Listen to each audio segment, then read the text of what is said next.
NBF condemns school closure in Sharia practicing states.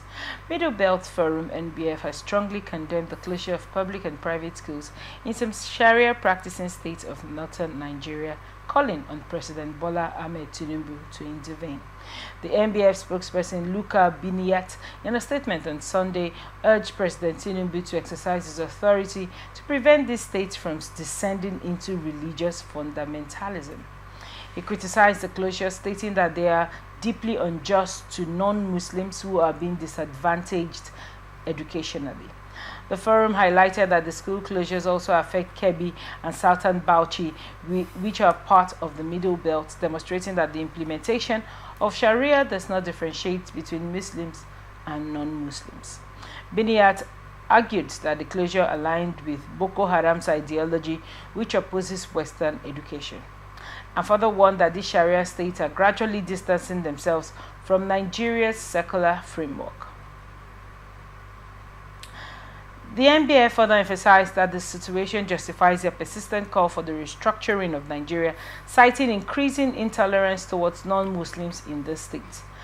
They urged President Bola Tinubu to take a firm stand to safeguard the rights and privileges of all non-Muslims against the oppressive effects of Sharia-based policies, referencing former President Obasanjo's stance on Nigeria's secularity. We've always had a pretty straightforward structure curricula in Nigeria, right? We have the first term, it runs for 3 months. We have the second term, it runs for 3 months, and we have the third term that usually runs for 3 months. It runs on, on a like board for both private and public schools. What are your thoughts when you look at it and this report? Well, if you look at the situation in Nigeria, even when Christians we're just respecting two religions in Nigeria. Okay. Even though we believe that we are just a multi-religious society, we only respect two religions, Christianity and Islam. Okay. So these people that are the Middle Belt Forum, the people that are complaining,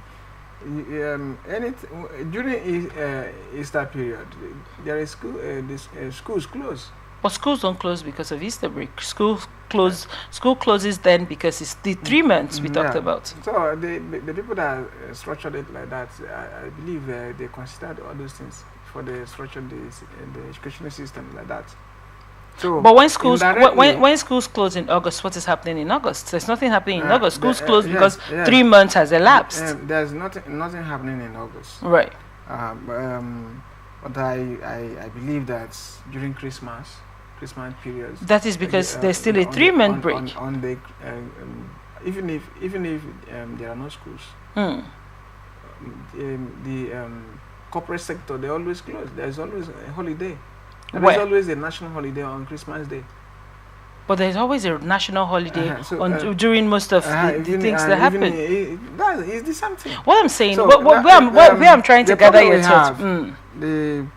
So all these privileges are not given to other religions. We have traditionalists in Nigeria who that believe in tradition and other religions. We don't recognize them. So the problem we have in Nigeria right now, religion is one of them. In fact, religion is the most dangerous issue I want to gather your thoughts as regards when you look at other Western countries. Yes. Do they have a similar curricula to Nigeria, given that you've been in education for a bit? They do. America do you think they take note of whether it is a Christmas holiday or a pagan holiday? There is any Christian and all of that. Christian, festivity. They always give. There's always.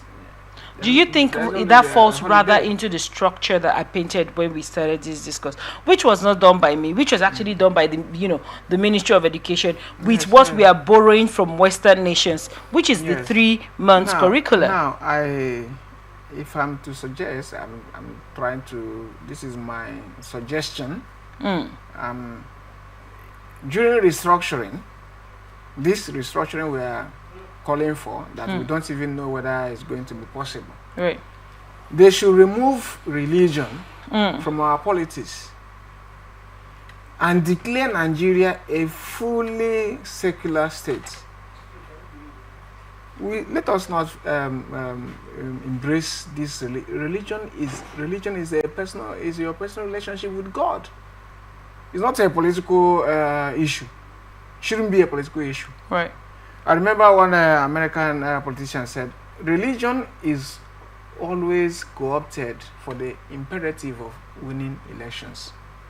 So all these people, all these politicians that want to fan the flames of religious crisis by making policies, coming up with policies, dangerous policies that support trying to superimpose one religion on the others.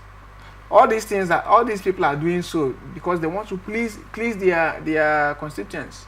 They want to please their home base, their political base. So these people like this should go and become clergymen instead of being in politics. Now, you know that during the report mentioned that students will be at home for the student in SS3. Now, WAEC opens the window the same way it opens in Ghana at the same time, junior WAEC and all. What do you think is going to be the fate of the students in the state, especially given the fact that, several reports have come as regards trying to, make education more vast or more prominent in the north, and this is happening at this time and making children stay at home and miss these exams? Well, I remember when Muammar Gaddafi called for a Muslim north and a Christian south, that Nigeria should be divided according to religious line. Schools in these highly religious states, they should know what to do. Instead of suffering a set of people that are not part of a particular religion, they should make schools. They should create two systems, educational systems, one for the other religion, one for the other people. So that when these but Nigeria is a secular state, so why are we creating the divide? Is Nigeria really a secular state? If you look at what is happening in the north, how many times have people been killed in this country? Have religious fundamentalists killed people, and the government went after them? How many times have you had something like that? And they will just, because it's a religious issue, they will just bury it. It shouldn't be like that. Anybody that does anything here in this country, commits any crime in the name of religion, this person should be arrested. You can't use your religion to come and you can't impose your religion on anybody. This Nigeria is okay. People that don't. What are people that don't belong to any religion? People that don't go to church, they don't go to any mosque.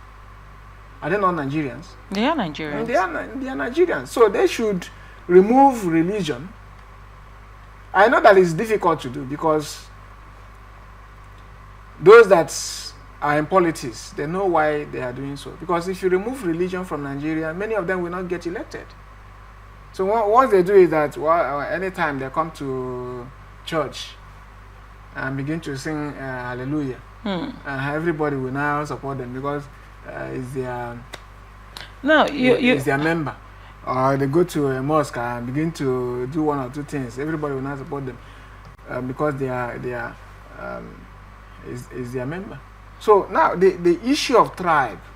I want to gather your thoughts before we talk about tribe. Okay. Now, in Saudi Arabia, schools do not close because of Ramadan.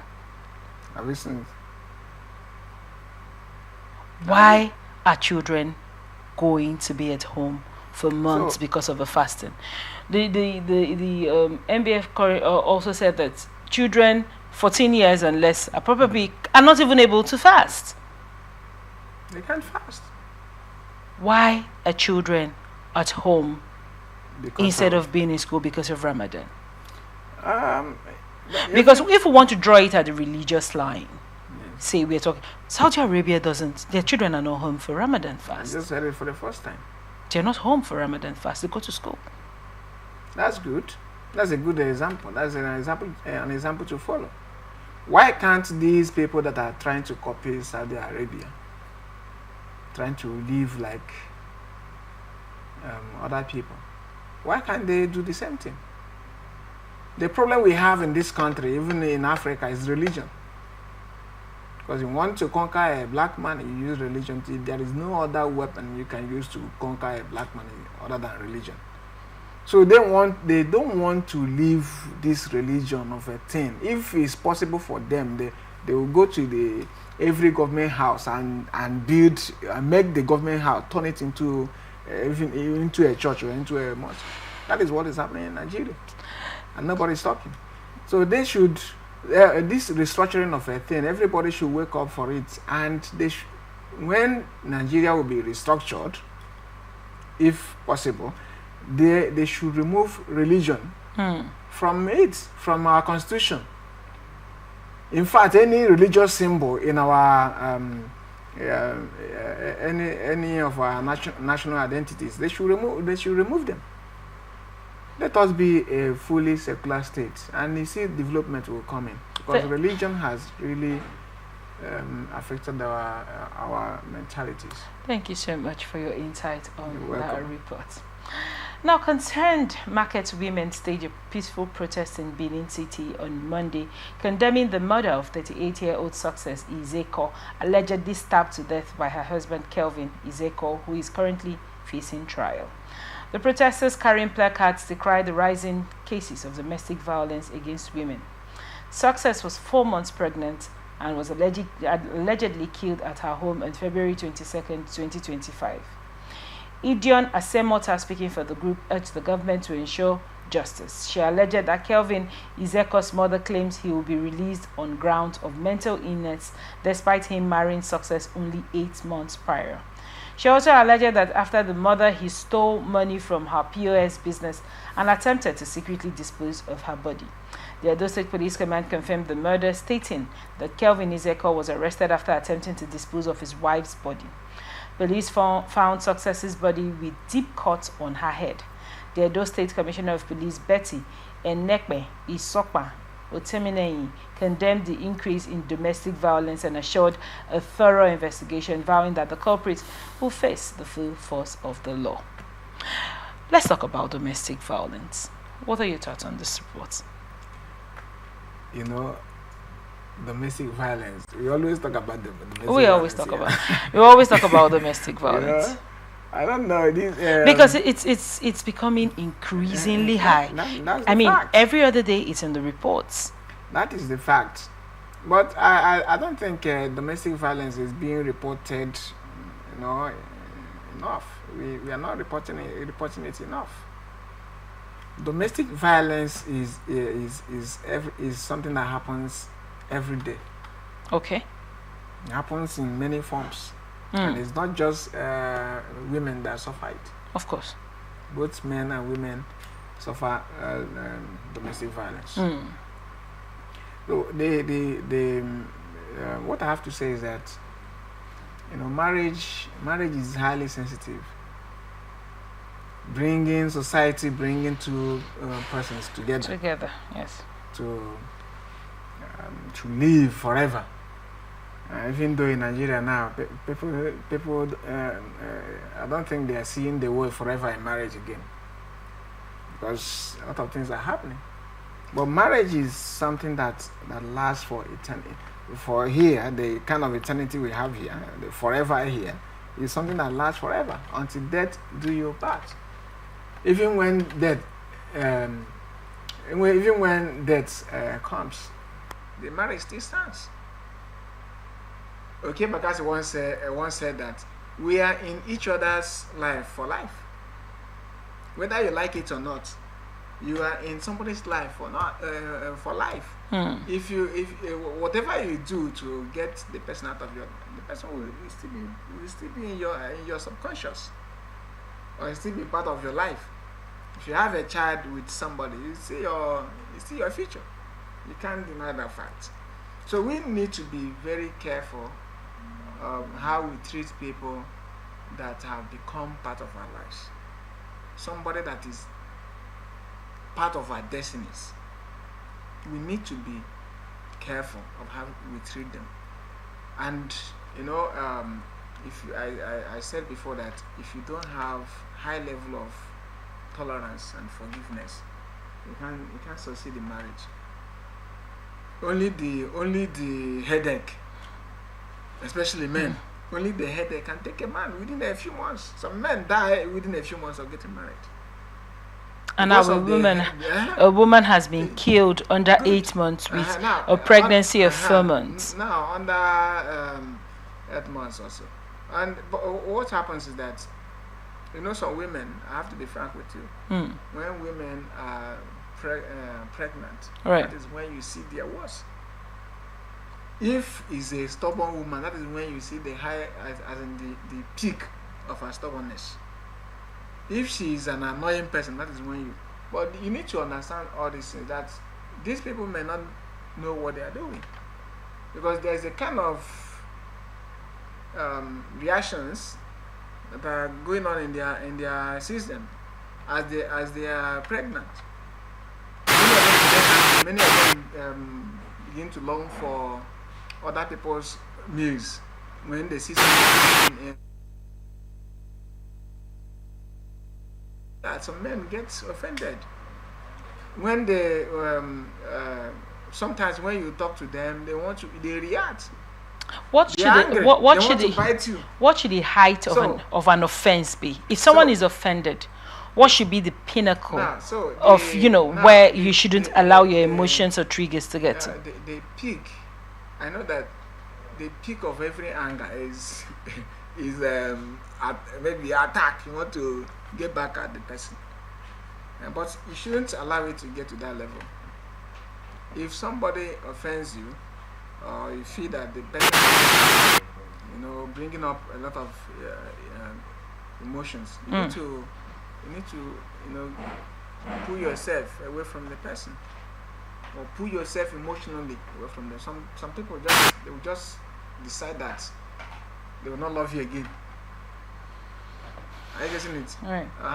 Whatever thing you do, that some men do it. Once a man corrects you, keeps correcting you, and he's always getting negative reactions from you, right, he will retreat.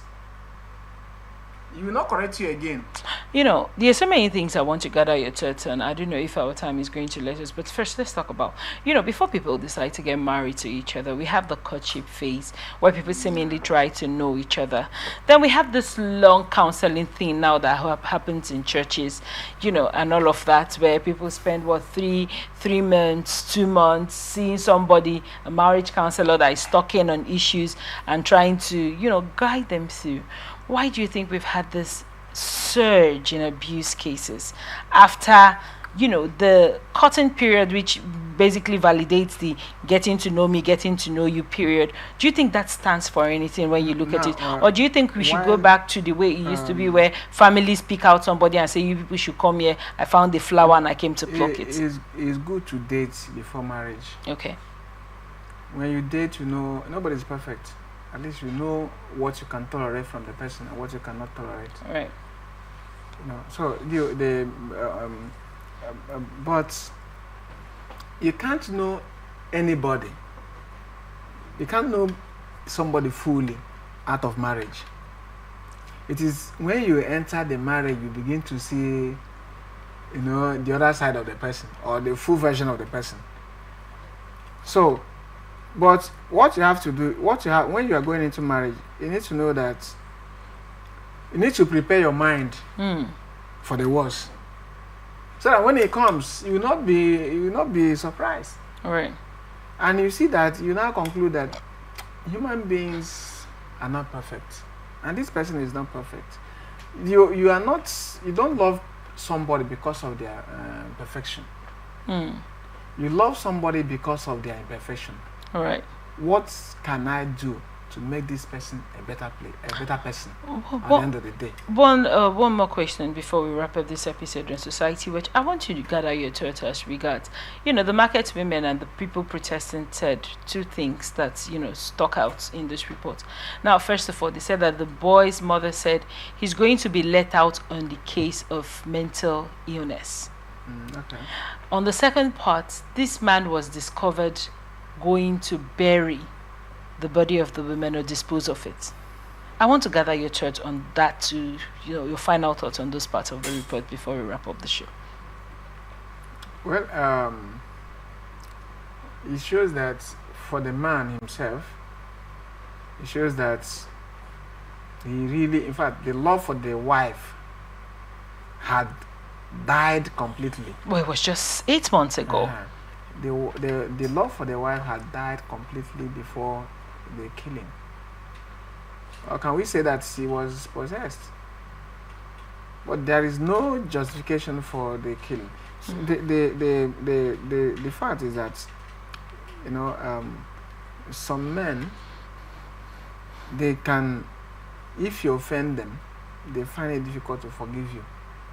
So nobody knows the kind of what the woman did to that man, that he now decided to. Does what she did to him? Something Is like it that. But is it substantive? Is it consequential to mention in the case? Because you know that most times, why most times these victims barely want to speak up, because most times people point out, okay, it's because the victim did this. I want you to quickly answer this before we wrap up the show. What do you think someone would do to you that will make you cost them their life? I was coming to something. Okay. It might be that the man didn't really intend to kill the woman. Okay. Maybe he, out of anger, he reacted, and something bad happened, and then he wanted to cover it up because he knew that once you kill somebody, that is when you get. Even if you are a mad person, once you kill somebody, that's when you get yourself. So I have done this. Now he now remember the consequences of killing somebody. So I maybe he was now trying to hide his sin. So something like that might have caused it. But I don't know. Nobody can tell whether he really wanted to kill the woman or he killed the woman out of mistakes and decided to hide it from the public. All right. Something like that. So, what can act as a deter, because the rise is getting too much for domestic violence? What we have to do, I would advise some people to stay away from marriage. That is the solution. The solution because marriage carries a lot of risks. Okay.